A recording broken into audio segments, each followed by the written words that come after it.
કેમ છો વિદ્યાર્થી મિત્રો? મજામાં છો બધા? ઘન અવસ્થાની અંદર હવે નવો એક ટૉપિક આપણે શરૂ કરીએ છીએ, જેમાં આપણે ક્ષતિ વિશે થોડી ઘણી ચર્ચા કરીશું. પહેલાં ક્ષતિ એટલે શું? ઘન અવસ્થામાં જોવા મળતું ક્ષતિ એટલે શું? તો એવું કહી શકાય કે સ્ફટિકમય જે કંઈ પણ અથવા સ્ફટિકની રચનામાં ઘટક કણોની અંદર જોવા મળતી અનિયમિતતા, જેને આપણે ક્ષતિ કહીએ છીએ. હવે તેમાં આપણે બે પ્રકાર જોઈ ગયા. છેલ્લા લેક્ચરમાં આપણે જોઈ ગયા કે તેમાં બિંદુ ક્ષતિ અને રેખા ક્ષતિ. મિત્રો, બિંદુ ક્ષતિ અને રેખા ક્ષતિ જોયા બાદ હવે આપણે આ નવા ટૉપિકની શરૂઆત કરીએ છીએ, બિંદુ ક્ષતિના પ્રકારો. ચાલો મિત્રો, હવે આપણે સમજીએ બિંદુ ક્ષતિના પ્રકારોની આપણે શરૂઆત કરીએ. ટૉપિક છે આપણો અહીં આગળ બિંદુ ક્ષતિના પ્રકારો. મિત્રો ખાસ ધ્યાન રાખજો. અહીં આગળ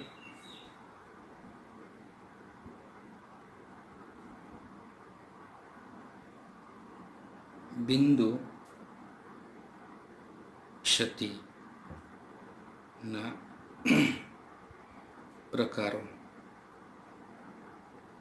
હવે બિંદુ ક્ષતિમાં આપણે જોવા જઈએ તો ખાસ કરીને અહીં આગળ ત્રણ પ્રકાર આપણને જોવા મળે છે. પહેલો પ્રકાર જે છે એને આપણે કહીએ તત્વ યોગ મિતીય ક્ષતિ. બીજો પ્રકાર છે અશુદ્ધિ ક્ષતિ. ત્રીજો પ્રકાર આવશે મિત્રો બિન તત્વ યોગ મિતીય ક્ષતિ. મિત્રો અહીંયા આગળ આપણી પાસે બિંદુ ક્ષતિના પ્રકારો તત્વયોગ મિતીય ક્ષતિ, અશુદ્ધિ ક્ષતિ, બરાબર. ત્યારબાદ તેમાં છે બિન તત્વયોગ મિતીય ક્ષતિ. મિત્રો પહેલાં આપણે સમજી લઈએ કે ક્ષતિ એટલે શું. કે ઘટક કણોની ગોઠવણીમાં થતી અનિયમિતતા. પદ સમજો. ક્ષતિ એટલે શું? તો ઘટક કણોની ગોઠવણીમાં જોવા મળતી અનિયમિતતા.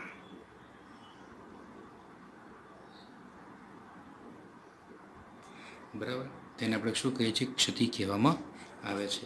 મિત્રો હવે આપણે થોડુંક આગળ વધીએ છીએ. એમાં જોઈએ છીએ તત્વ યોગ મિતીય ક્ષતિ. મિત્રો તત્વ યોગ મિતીય ક્ષતિ એટલે શું પહેલાં આપણે જોઈ લઈએ. બરાબર છે, એમાં શરૂઆત થઈ છે આપણો ટોપિક તત્વ યોગ મિતીય ક્ષતિ.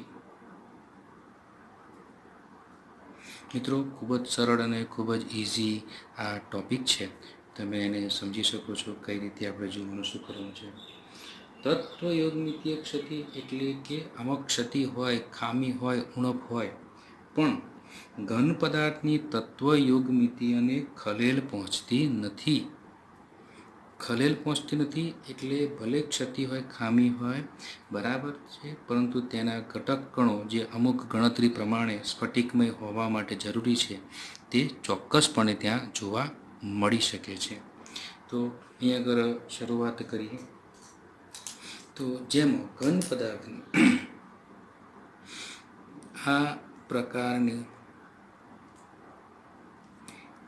ક્ષતિમાં ઘન પદાર્થની તત્વ યોગ મિતીયને ખલેલ પહોંચતી નથી અથવા ખલેલ પડતી નથી. તો આ પ્રકારની ક્ષતિમાં ઘન પદાર્થની તત્વ યોગ મિતિયને ખલેલ પહોંચતી નથી. તો સૌપ્રથમ મિત્રો તેના તત્વયુગ્મિતીયના બિન આયનીયમાં બે પ્રકાર છે. યાદ રાખીએ મિત્રો, બિન આયનીય ક્ષતિ અને તેમાં આપણને બે પ્રકાર જોવા મળશે. પહેલો પ્રકાર જે છે રિક્ત ક્ષતિ. રિક્ત ક્ષતિ ઘણી વખતે મિત્રો આ રિક્ત ક્ષતિને ખાલી ક્ષતિ અથવા ખાલી ક્ષતિ અથવા ક્યારેક એને અવકાશીય ક્ષતિ પણ કહેવામાં આવે છે. જ્યારે બીજા નંબરે છે આપણી પાસે અંતરાલીય ક્ષતિ. અંતરાલીય ક્ષતિ મિત્રો, હવે અહીંયા આગળ સમજવાનું છે કે આ બંને વચ્ચે એક નાનો સરખો ભેદ તમારે સમજવાનો છે. ખૂબ જ નાના સરખા ભેદ સાથે આ બંને ક્ષતિનો આપણે અભ્યાસ કરવાનો છે. ચલો તો શરૂ થાય છે અહીંયા આગળ બિંદુ ક્ષતિ, તેના પ્રકારો. એમાં પહેલો ટોપિક છે તત્વયુગ્મિતીય ક્ષતિ. અને તત્વયુગ્મિતીય ક્ષતિમાં શરૂ થાય છે બિન આયનીય ક્ષતિ. મિત્રો આ બિન આયનીય ક્ષતિ બરાબર, એટલે એમાં બે પ્રકાર, રિક્ત ક્ષતિ અને આંતરાલીય. ત્યારબાદ આયનીય ક્ષતિ જોઈશું, તેમાં પાછા બે પ્રકાર આવશે, એક ફ્રેન્કલ ક્ષતિ અને એક શોટકી ક્ષતિ, જેમાં આયનોના માધ્યમથી સમજવાનું છે. આમાં બિન આયનીય છે તો એમાં આયનો છે નહીં, બરાબર. તો બિન આયનિક ક્ષતિ, રિક્ત ક્ષતિ અને આપણે આંતરાલીય ક્ષતિ વિશે આપણે અહીંયા આગળ સમજવાનું છે. ચલો તો પહેલું આપણે શરૂઆત કરી દઈએ મિત્રો. ચાલો મિત્રો આપણે શરૂ કરી દઈએ હવે રિક્ત ક્ષતિ. ટોપિક ખૂબ જ નાનો છે, સમજજો મિત્રો. રિક્ત ક્ષતિ મિત્રો, રિક્ત ક્ષતિ એટલે શું? ક્યારેક એને કહેવાય છે ખાલી ક્ષતિ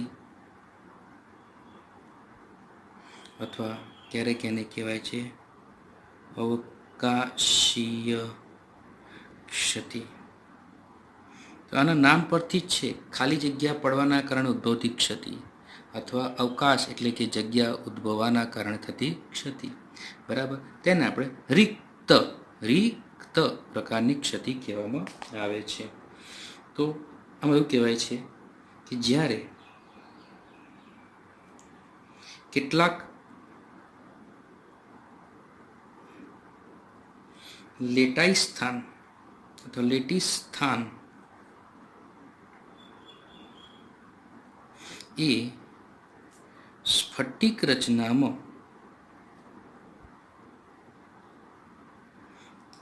ખાલી જોવા મળે છે અથવા ખાલી હોય છે, ત્યારે તે સ્ફટિકમાં રિક્ત ક્ષતિ જોવા મળે છે.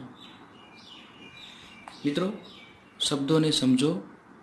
જ્યારે કેટલાક લેટાઈ સ્થાન એ સ્ફટિક રચનામાં ખાલી જોવા મળે છે. શું જોવા મળે છે?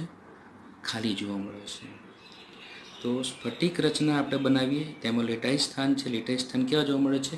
ખાલી જોવા મળે છે, બરાબર છે.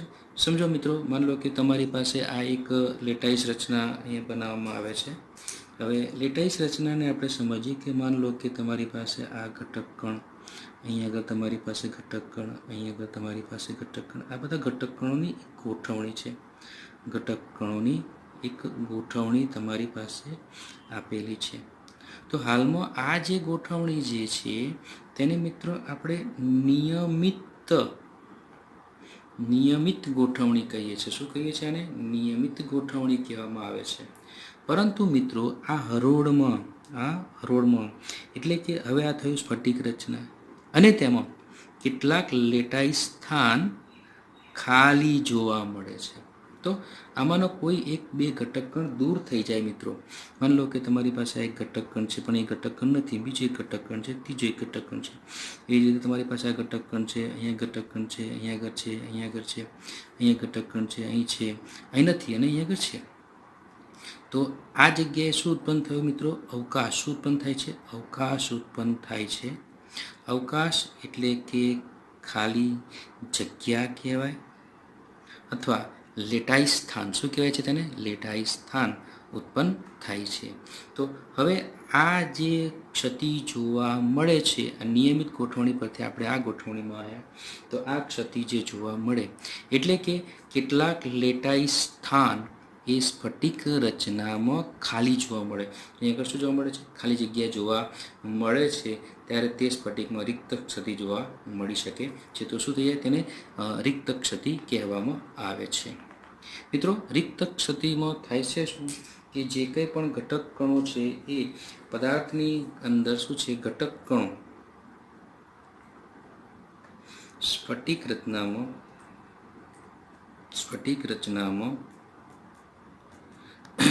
ઘટક કણો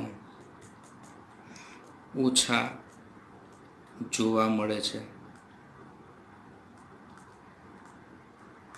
આથી તે પદાર્થની ઘનતામાં ઘટાડો કરે છે. બરાબર છે? પદાર્થની ઘનતામાં ઘટાડો કરે છે. અને સાથે સાથે આ ક્ષતિમાં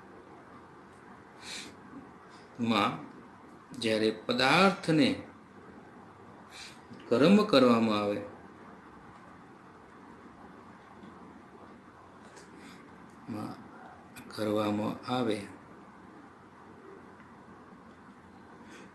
ત્યારે વિકાસ પામે છે.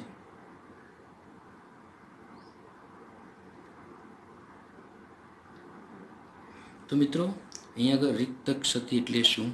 તો રિક્ત ક્ષતિની અંદર એવું કહી શકાય કે કેટલાક લેટાઈ સ્થાન એ સ્ફટિક રચનામાં ખાલી હોય છે. ત્યારે તે સ્ફટિક રચનામાં રિક્ત ક્ષતિ જોવા મળે. તો તમારે મૂળ આ આકૃતિના સંદર્ભમાં જોવાનું છે કે આ એક સ્ફટિક રચના છે, અને એ સ્ફટિક રચનામાં આ અને આ ભાગમાં અવકાશ જોવા મળે, ખાલી જગ્યા જોવા મળે છે. આમ સ્ફટિક રચનામાં ઘટક કણો ઓછા થાય છે અને પદાર્થની ઘનતામાં ઘટાડો થાય છે. અગત્યનું શું તેમાં છે? પદાર્થની ઘનતામાં ઘટાડો થાય છે. તો પદાર્થની ઘનતામાં ઘટાડો થાય છે. સામાન્ય રીતે તમે એક 500 ગ્રામ ઉદાહરણ લઈ લઈએ, ફટાફટ જરા સમજીએ. 500 ગ્રામ પેડાનું બોક્સ લાવ્યા હોય, આ પેડા તમે ગોઠવ્યા છે, પરંતુ એમાંથી 2 પેડા તમે ખાઈ જાઓ છો, તો શું વજન તેનું 500 ગ્રામ રહે છે? વિચાર કરી લો. તો ઓબ્વિયસલી તમે 500 ગ્રામમાંથી તમે 2 પેડા ખાઈ જાઓ તો એનું વજન ઘટીને લગભગ 4.700 ગ્રામ જેટલું થઈ જાય છે. તો એવી જ રીતે અહીંયા આગળ કોઈ પણ પદાર્થ લીધો હોય તો પદાર્થની ઘનતામાં ઘટાડો થાય છે. મિત્રો, હવે આપણે બીજી ક્ષતિ જોવાની છે, આંતરાલીય ક્ષતિ. તો હવે વિદ્યાર્થી મિત્રો, આપણે આંતરાલીય ક્ષતિ વિશે વિચારીએ છીએ. આ આંતરાલીય ક્ષતિ એટલે શું? પહેલાં તો શબ્દ સમજીએ કે અંતરાલય બરાબર એટલે જગ્યા કહેવાય. શું કહેવાય છે? જગ્યા. એટલે કે જ્યારે સ્ફટિક રચનાના અંતરાલય ભાગમાં કેટલાક ઘટક કણો અંતરાલીય સ્થાન મેળવે, બરાબર, એટલે કે જ્યારે કેટલાક ઘટક કણો એ અંતરાલીય સ્થાન મેળવે તો તે સ્ફટિક રચનાને અંતરાલીય ક્ષતિ એમ કહેવામાં આવે છે.